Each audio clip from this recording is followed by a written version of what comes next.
कुपटा येथे गौवंशाची अवैध हत्या, करण ठाकूर आणि राम हेडा यांच्या नेतृत्वाखाली बजरंग दलाचे मानोरा पोलिसांना निवेदन। मानोरा तालुक्यातील कुपटा येथे गौवंशाची अवैध हत्या करून त्याचे अवशेष उघड्यावर फेकल्याची गंभीर घटना समोर आली आहे। या घटनेमुळे हिंदू समाजाच्या धार्मिक भावना दुखावल्या गेल्या असून परिसरात तीव्र संताप व्यक्त केला जात आहे।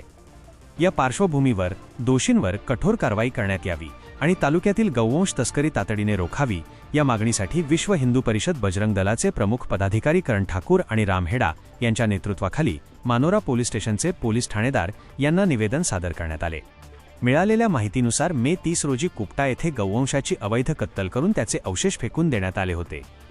या संतापजनक कृत्यामुळे परिसरात मोठी खळबळ उडाली आहे।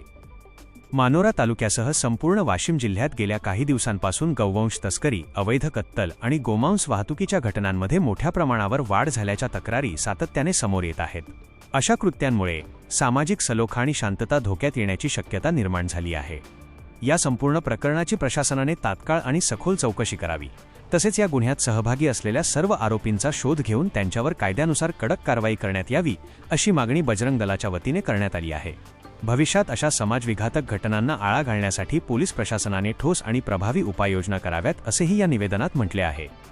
हे निवेदन देताना बजरंग दलाचे कार्यकर्ते मनोज डाबरे, क्रिश राठोड, सचिन पडधान, वेदांत तिवारी, अनुपम दुमणीवार, विवेक रत्नपारखी, स्वप्नील अळवणे, सचिन दिगांबरराव बढे, प्रथमेश विनोद देशमुख, सागर सुनीलराव भाकरे, हरिओम मधुकर राऊत, समरदीप अशोक पांडे, गोपाल जाधव, शुभम सुरतने, रोहन सुरजुसे, करण जाधव, अनिकेत बढे आणि लखन राजड यांच्यासह इतर कार्यकर्ते मोठ्या संख्येने उपस्थित होते।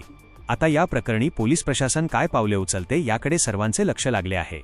अशा नवनवीन बातम्यांसाठी चॅनलला सबस्क्राइब करा आणि पाहत रहा MH न्यूज मराठी।